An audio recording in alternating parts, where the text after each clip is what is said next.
namang nag-enjoy ka kagabi. It really happened last night. Anong nalaman mo? Marami. Finally, I have evidence against Irene.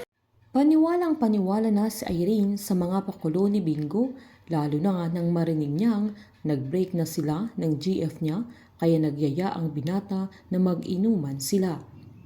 Dahil hindi sanay uminom si Bingo ay mas nauna pa siyang nalasing kesa kay Irene at bad news naman sa pamilya Chu dahil nahack ang account ng GLC. Tinawagan ni Carlo si Gina upang ipaalam ang tungkol dito na agad-agad niyang chinek ang cellphone niya na laking gulat niya nang trending na ang pagkawala ng mga pera sa mga account ng GLC na dahilan na ang dami nang nangbabash sa kumpanya nila. Balisang-balisa naman sila Wilson na agad silang naghanda ni Cindy na hindi nila alam kung sino ang nasa likod nito.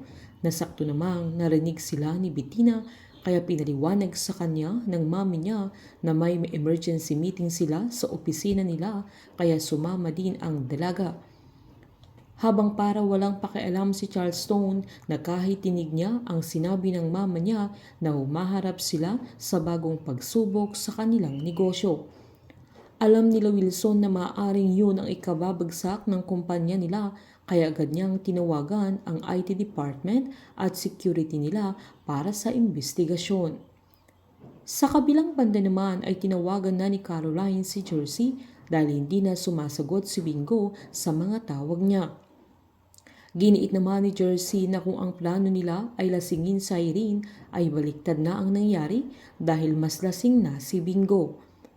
Natawa pa si Irene at sinabihan niya ang binata kung saang kuweba siya nakatira kung bakit hindi niya kilala ang dalaga maging ang pamilya nila dahil sikat sila.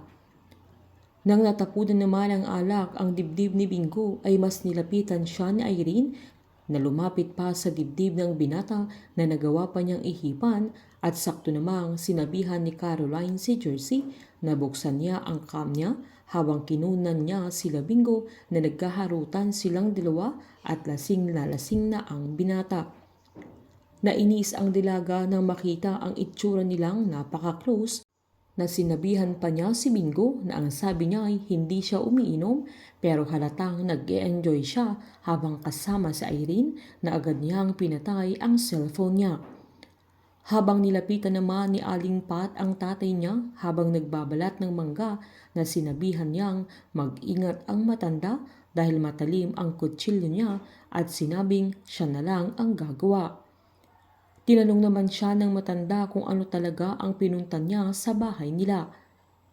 Pinaliwanag ni Aling Pat na simula umalis siya sa mansyon ay hindi na siya pinapatahimik ng konsensya niya na sinubukan niyang kalimutan ang lahat pero hindi niya magawa dahil araw-araw siyang pinapatay ng konsensya niya at sinabi niyang nakita niya si Caroline sa Binondo na sigurado siyang siya ang anak ni Divine na hindi lang niya alam kung anong ginagawa ng dalaga doon sabay sinabing baka kailangan na niyang sabihin sa dalaga ang lahat ng nalalaman niya. Sinigawan naman siya ng tatay niya na wag niyang sasabihin at wag na siyang makikialam pa. Habang dinala ni Irene si Bingo sa isang lugar na walang makakakita sa kanila na gusto niyang may mangyari sa kanila ng binata pero sinabihan siya ni Bingo na lasing lang si Irene kaya nainis naman ito na hindi pumayag si Bingo sa gusto niya kaya pinaalis niya ito at sinabing hindi lang niya gusto ang dalaga na parang ibang lalaki na nakasama niya. Sa paglabas naman sana ni Bingo ay nakita niya ang family picture na nakasabit sa may wall kaya nalaman niya tatay nila Irene at Caroline si Wilson Chu. Habang sa pagpapaimbestiga ni Wilson sa IT department niya ay nalaman nila kung sino ang nasa likod ng paghahack sa kanilang account. Habang sa pag-uwi ni Bingo ay sinabihan siya ni Caroline na parang nag-enjoy siya dahil kinabukasan na siya dumating.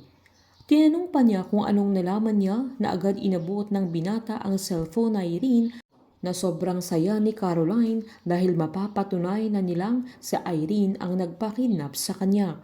Painit ng painit ang mga tagpo, sabay-sabay po nating subaybayan ang advance episode ng Can't Buy Me Love dito po sa aking channel. Patuloy lamang pong manood at mag-subscribe para ma-update po kayo sa mga susunod na episode. Marami pong salamat.